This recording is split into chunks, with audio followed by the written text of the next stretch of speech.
Hello everybody. So I just wanted to make another quick one. Hopefully I won't waffle on too long, but I just wanted to make another one again about Alex Belfield. So hopefully I'm not gonna. This is only the second one I've made about Alex Belfield. So hopefully he doesn't sue me. But yeah, I just want to do a quick one just to say about the difference between what he's done with his stalking and free speech. Now, while I can see what some people mean by it's an attack on free speech, and I can see what they mean because there's been so many attacks on free speech which are just completely frigging ridiculous these days. What he's done, I don't think it was just free speech. I think it was just out and out stalking from a complete and utter nutter. Now, when I first heard about Alex Belfield was in 2020, came up on YouTube, suggested video, something or other to do with the Labour Party. And I thought, right, fair enough then. Let's hear this guy's views on it or whatever. Just didn't have much else to do at the time. So heard it, yeah, right, watched a few others. They were perfectly fine. They were, pretty normal, really, just saying about current events and things like that. So I just thought, yeah, fair enough, okay. All seemed quite normal. So subscribed, just kept watching, never a member, never sent him any money. Just a subscriber on YouTube. So kept watching. And as the months went by, I probably listened to him for well over 6 months, maybe even 9 or 10 months, I'm not sure. But the videos just kept getting more ridiculous. He was doing the parodies, obviously those two women in particular, which I'm not necessarily a fan of either, but at the same time, there we go. If you're not a fan of someone, just don't bother listening to them, and there you go, that's it. Especially if they're on TV or radio, just don't need to bother with them. Same as anybody else on TV, radio, or celebrity or whatever. But the parodies he was doing were just constant after that. And instead of him sort of having a reason to bring them up in a video, and then he was doing a parody about them and that, which obviously over time just got more and more ridiculous. He was just doing videos just of them, and they were just very, very, very silly. They were so over the top.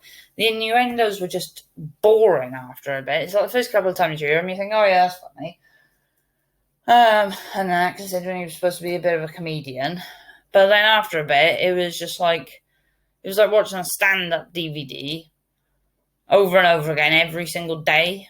And the same jokes over and over again. You know exactly what he was going to say. As soon as one person was mentioned, you could go, right, I know exactly what they're going to say, what he's going to say about them, exactly what he's going to do. This video is going to have no actual substance, and he's just going to be going on, and it's going to get boring. Then obviously brought in his jingle. I've got no idea why with that thing, considering he must have already been going through all this court case stuff, or he must have known about it at that point. But yeah, with his free speech, though, I do think it was different because where he was asking for people to send in money, he got something over £200,000 of donations, which is a blooming lot for complete and utter strangers to send you. It's a massive amount. And that money was supposed to be going so that he could sue the BBC for wrongful dismissal from his job and everything like that. He was so hard done by. As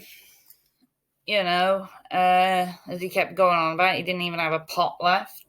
But at the same time, you could see the inside of his house. And obviously, if you've seen any of his videos, his head was in the corner of the screen and showing off his ridiculously silly-looking house. You could tell, obviously, that the ornaments were completely, well, apart from tacky, you could tell everything in that house was just so expensive. I mean, one of the first videos I saw, I think it was one of the first ones anyway, was when he had his new grand piano delivered. And I don't know how much they cost off the top of my head, but they are not cheap. And if you can afford to buy a grand piano, you don't go out asking people for donations. But there doesn't seem to be anything as to him suing the BBC. So I saw a clip of one of his live streams from quite recently where he was saying, like, oh, the trolls want to say this, and, I've been going off living this lavish lifestyle with all these donations and that, which, when I was still subscribed to him, I saw one of his videos where he was actually on a blooming aeroplane going to America. And he'd been going on for quite a long time about how it was so unfair because of lockdowns and COVID and whatnot. They hadn't been able to go over to Las Vegas and all this. And I thought, well done to you. Most people don't get to hop on a plane whenever they want and just fly off to America.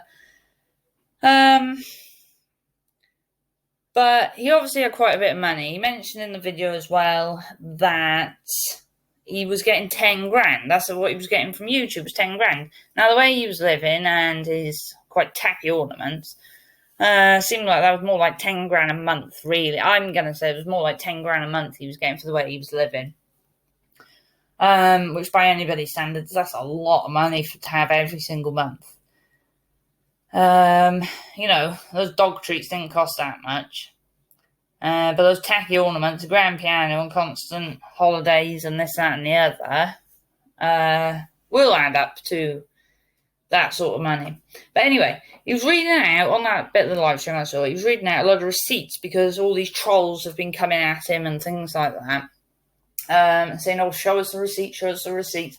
And he was sitting there reading off these pieces of paper going, oh, it's from this date and I donated this much, and this date and I donated this much. And most of it was from last year, I think, and this year. He never shows any other pieces of paper on the screen. One of his screen grabs, he never does that. He didn't scan it on a computer. He didn't take any pictures of it. He didn't even hold it up to the screen. He could have literally just been reading off any old thing and just saying that, and people would sit there and go, oh, okay, that's all right, then don't worry about it. Whereas we don't know. He could have literally just made all that up. And with him suing the BBC, he said any money left over, or if he wasn't successful, whatever, he was going to donate the rest of people's money then to charity.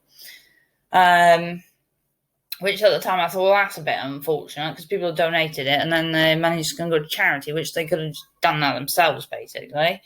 And picked the charity they wanted it to go to.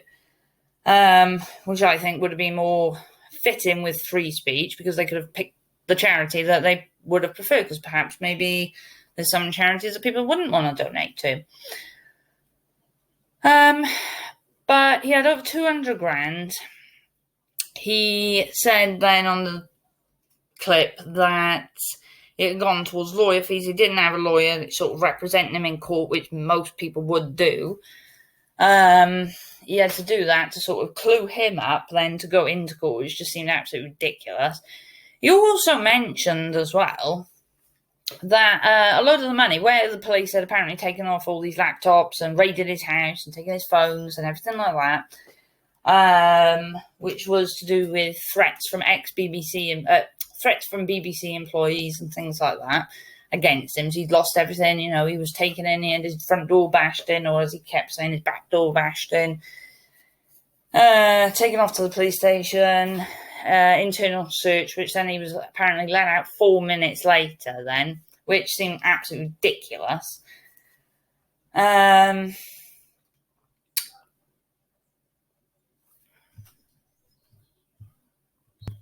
Sorry for the long pause, I need a drink of water for a second then.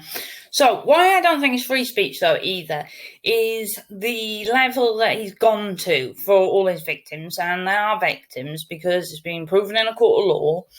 And the things I've seen about it now, it does seem very much like it wasn't free speech whatsoever. People are entitled to disagree with each other. People are entitled to have an argument with each other and whatnot. But the guy's been doing this for 10 years. He's 42. He started when he was like 32. And that's a long time to stalk someone. There was one guy, one of the 4 he was convicted of. He'd been contacting the guy's clients, bad-mouthing him and whatnot to that, which is quite an extent where if you had a disagreement with somebody, you wouldn't do that. A normal person just would not do that, because start contacting all the person's clients and whatnot, which is obviously to lose the guy business and damage the guy's name. There was another one where he'd been contacting the guy's pregnant wife, saying all sorts to her, sending her fake scan photos and whatnot, which it just seems weird, basically, really weird. And a lot of the stuff I've seen is just really weird.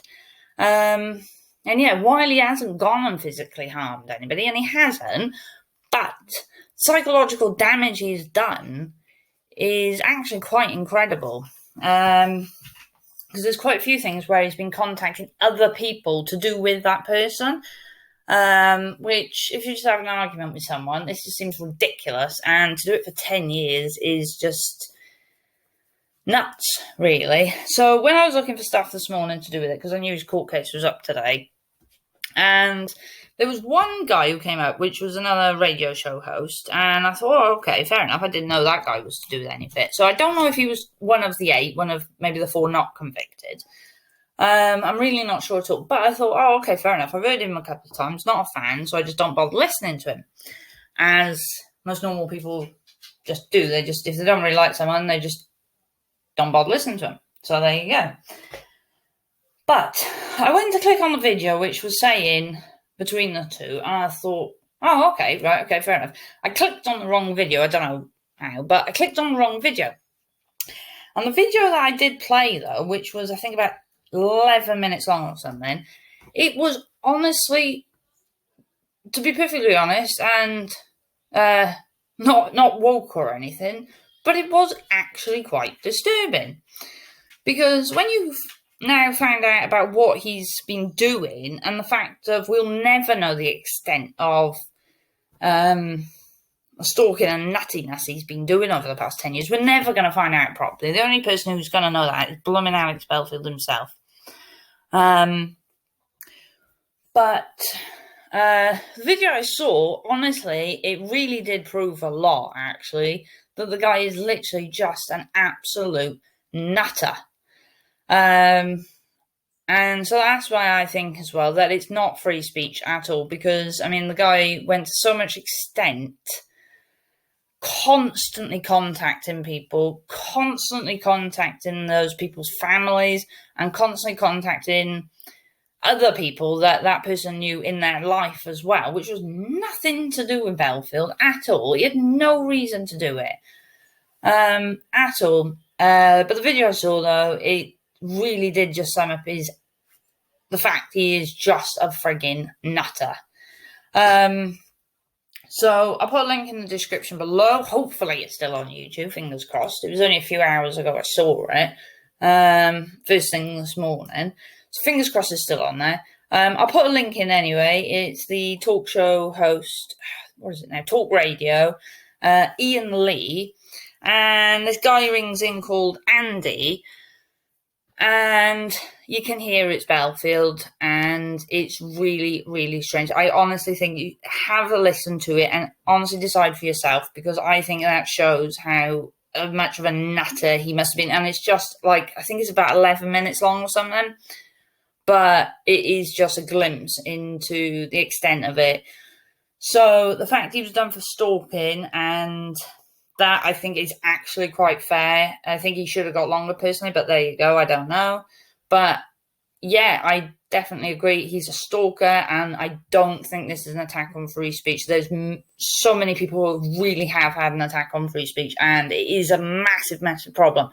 But in my honest opinion, Alex Belfield is a nutter. Seriously, go and watch it, and I will put a link in the description. It'll either be in the description or in the comments. I'll put it in one of the two. Thank you very much for listening, and have an amazing day. Bye. Thank you very much for watching. If you like the video, then subscribe to the channel, click the notification bell so you get to see every video as it's released. Give it a thumbs up by liking this video, comment underneath, and share this video so others can see it. Thank you very much, and have an awesome day.